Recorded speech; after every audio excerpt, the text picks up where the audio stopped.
ऋषि सिंघानिया के केबिन में अचानक उनका सेक्रेटरी विनय भागते हुए आया। वो बुरी तरह हाँफ रहा था। सर सर एक बैड न्यूज़ है। कैसे बताऊं? नेहा मैडम का एक्सीडेंट हो गया है। विनय हड़बड़ाता हुआ बोला। विनय का बॉस सिंघानिया इंडस्ट्रीज का ओनर ऋषि एक्सीडेंट के बारे में सुनकर सुन पड़ गया। वो जैसे अपनी जगह पर ही जड़ हो गया था। उसने बोलने की कोशिश की पर उसकी जुबान लड़खड़ाने लगी। ये कैसे हो सकता है? अभी थोड़ी देर पहले ही तो हम डेट प्लान कर रहे थे। ये अचानक कैसे? ऋषि अपने आप में बड़बड़ाने लगा। उसने जोर से अपनी टेबल पर हाथ मारा। टेबल पर रखा भरा पानी का ग्लास फर्श पर बिखर कर टूट गया। ऋषि का दिल भी कांच के इसी ग्लास की तरह फिर से टूट गया था। ऋषि सिंघानिया दिल्ली का एक जाना माना बिजनेसमैन था और आज तीसरी बार उसके साथ किस्मत ने ये मजाक किया था। नेहा ऋषि की तीसरी मंगेतर थी जिसका अभी कार एक्सीडेंट हुआ था। हॉस्पिटल में वो मौत से अपनी जंग लड़ रही थी। नेहा से पहले ऋषि की 2 और एंगेजमेंट हो चुकी थी, लेकिन एंगेजमेंट के कुछ ही दिनों बाद बारी बारी दोनों की एक्सीडेंट में जान चली गई थी। इस बार फिर से ये होने पर ऋषि ने अपना आपा खो दिया था। विनय, कुछ गलती तो नहीं हुई तुमसे? अभी 1 घंटे पहले हमारी बात हो रही थी, अचानक उसका फोन कट गया था। विनय का फेस ऋषि को सच्चाई बयां कर रहा था। ऋषि अब दुखी हो गया था। विनय अपने बॉस को सिंपैथी देते हुए बोला, हाँ सर, तभी उनका फोन बंद नहीं हुआ था। हाईवे पर उनकी कार को एक ट्रक ने पीछे से टक्कर मार दी। विनय ने धीमी आवाज में जवाब दिया, इट्स नॉट पॉसिबल। जाओ फिर से चेक करो, जरूर कोई गलती हुई है, किसी और का एक्सीडेंट हुआ होगा। ऋषि अपने घुटनों पर बैठ विनय से रिक्वेस्ट करते हुए बोला, आई एम सॉरी सर, मेरी कार मैडम से थोड़ी दूर ही थी। एक्सीडेंट मेरी आंखों के सामने ही हुआ। जब मैंने वहां जाकर देखा तो मुझे भी यकीन नहीं हुआ था। मैडम की कार उल्टी पड़ी हुई थी। मैं तुरंत उसको हॉस्पिटल लेकर गया और सीधा यहाँ आया। सोच रहा था आपको तभी फोन कर दूं, पर हिम्मत नहीं हुई। उनका ये फोन आप रख लीजिए। नेहा का फोन देखकर ऋषि को यकीन हो गया कि विनय सच कह रहा है। हॉस्पिटल वाले क्या बोले? विनय, वो ठीक तो हो जाएगी ना? विनय ने बिना कोई देरी किए जवाब दिया, सर ट्रीटमेंट शुरू हो जाएगा थोड़ी देर में, अभी तक कुछ कंफर्म नहीं है। विनय ने अपनी नजरें झुका ली थी। चलो गाड़ी निकलवाओ, let's go to the hospital. Rishi Neha का फोन अपने बैग में रखते हुए चलने के लिए रेडी हो गया था। विनय जल्दी से ऋषि की ओर बढ़ा और उसे समझाने लगा, सर प्लीज अभी आप वहां मत जाइए। आप जाएंगे तो मीडिया में खबर पहुंच जाएगी, शायद अभी तक पहुंच भी गई होगी। आप वहां गए तो फिर से आपके बारे में रूमर्स को हम रोक नहीं पाएंगे, और फिर सिंघानिया इंडस्ट्रीज को। विनय आगे कहते कहते रुक गया। Please sir. ऋषि इस वक्त बहुत ही हेल्पलेस महसूस कर रहा था। विनय, तुम क्या चाहते हो? मैं यहाँ हाथ पर हाथ रखकर बैठा रहूं और वहां वो जिंदगी और मौत के बीच जूझती रहे? सर, डॉक्टर आपको बड़े अच्छे से जानते हैं, वो वहां की पल पल की खबर आपको देते रहेंगे। बस सर आप प्लीज यही रहिए, वहां मत जाइए। इस बात को सुनकर ऋषि वापस अपनी कुर्सी पे बैठ गया और ना जाने किस सोच में डूब गया। विनय अपने बॉस की सिचुएशन समझ रहा था। तभी एक फोन आया और वो केबिन से बाहर चला गया। ऋषि केबिन में अकेला बैठा था। दरअसल ऋषि के दादाजी की वसीयत के हिसाब से ऋषि के 26 साल के हो जाने पर उसे सिंघानिया ग्रुप का मालिक बना दिया जाएगा, पर एक शर्त थी कि पूरे शेयर्स उसे तभी मिलेंगे जब उसकी शादी हो जाएगी। इसी वजह से काफी टाइम से ऋषि के घर वाले उसके लिए लड़की ढूंढ रहे थे। आज से पहले जिन 2 लड़कियों से ऋषि की शादी होने वाली थी, उनमें से एक की कार एक्सीडेंट से मौत हो गई थी और दूसरी की जान लिफ्ट में आई गड़बड़ी के चलते चली गई थी। खैर, ऋषि उन लड़कियों से शादी सिर्फ अपने परिवार की मर्जी के चलते कर रहा था। पर नेहा ऋषि के बचपन की दोस्त थी और कुछ समय पहले ही वो अमेरिका से अपनी पढ़ाई पूरी करके वापस आई थी। अपर सर्कल में ऋषि को लेकर हादसों के बारे में अफवाहें तो उड़ रही थी।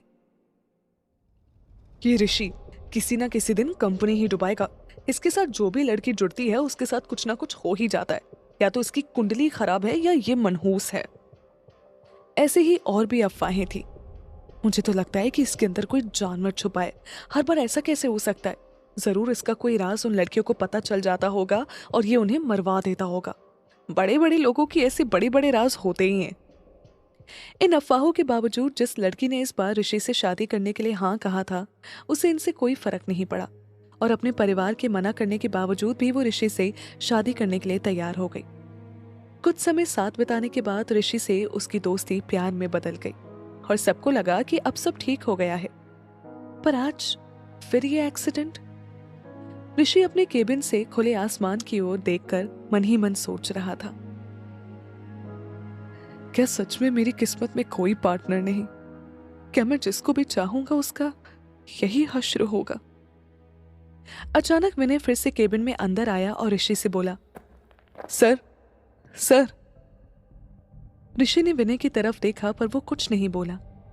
जो खबर अभी अभी उसे फोन पर पता चली थी वो ऋषि को बताना जरूरी था।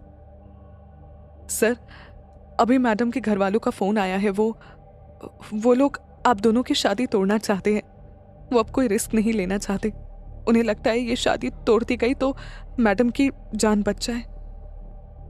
ऋषि को ये सुनकर गुस्सा आ गया। वो किसी अंधविश्वास में नहीं मानता था, लेकिन वो नहीं चाहता था कि अब उसकी वजह से किसी की जान जाए। ऋषि ने विनय को सीधा ऑर्डर दे दिया, वो जो भी चाहते हैं अभी उनको हाँ कर दो। मुझे ये बताओ, नेहा ठीक है ना?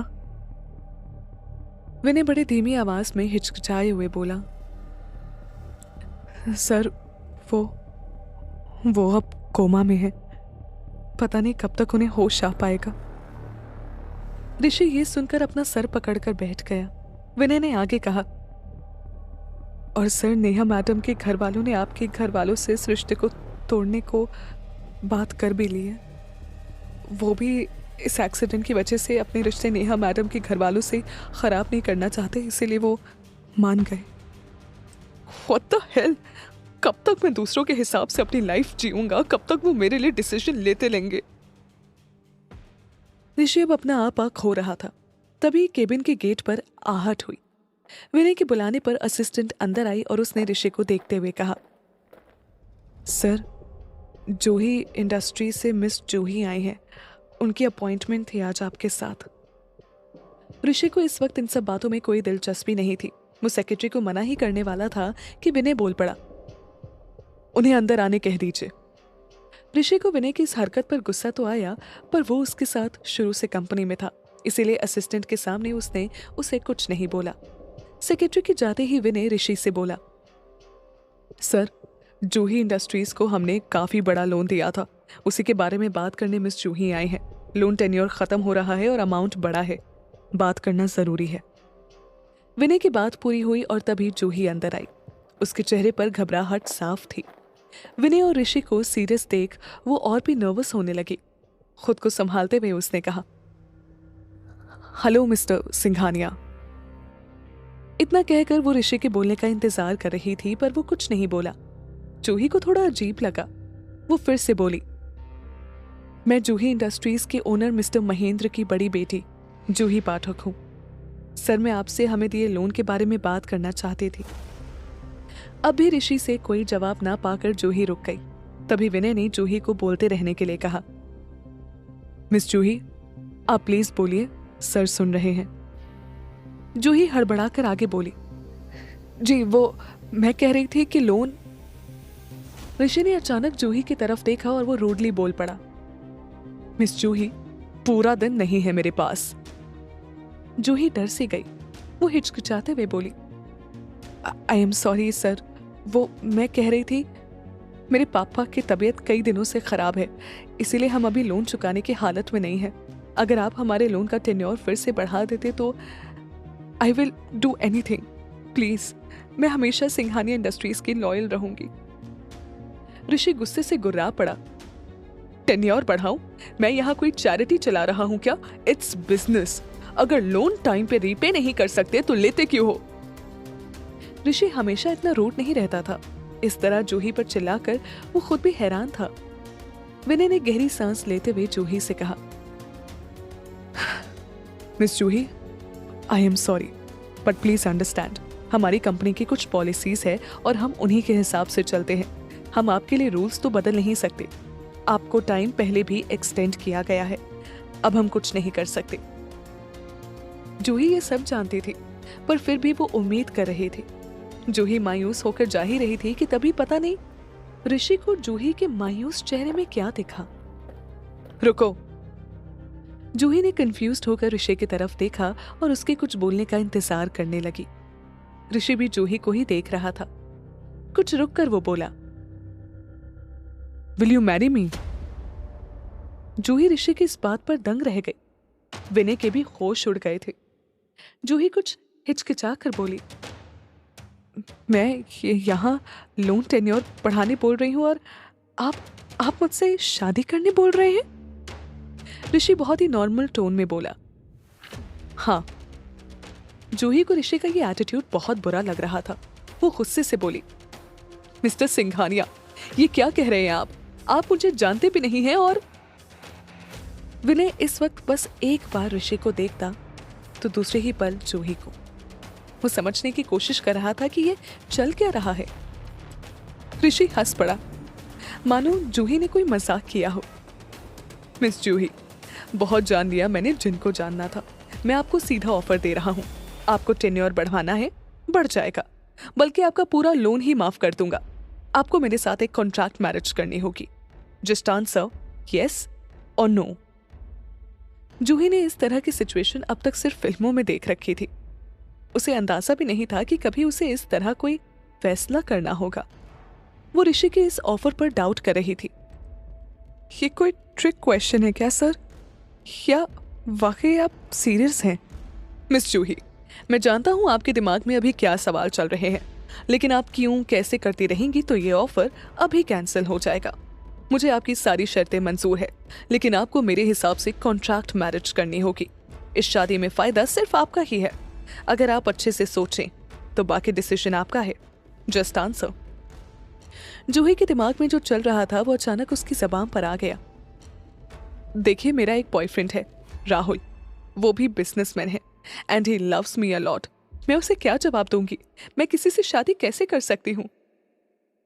तभी ऋषि ने उसकी आंखों में आंखें डालकर बड़े आराम से कहा, इमोशनल होकर नहीं, प्रैक्टिकल होकर सोचिए मिस जूही। ऐसे मौके बार बार नहीं मिलते। एक बात और, शादी के बाद मैं आपको छूंगा भी नहीं। ये शादी सिर्फ कागज पर होगी। जूही को समझ नहीं आ रहा था कि वो ऋषि के सवालों का काउंटर कैसे करे। मिस्टर सिंघानिया, लेकिन मेरा बॉयफ्रेंड इस बात पर कैसे यकीन करेगा? ऋषि ने अपने हाथ में पेन उठाकर जूही की ओर रखते हुए कहा, मिस जूही, अगर उसे आपसे प्यार होगा, वो आप पर वाकई यकीन करता होगा तो वो जरूर समझ जाएगा।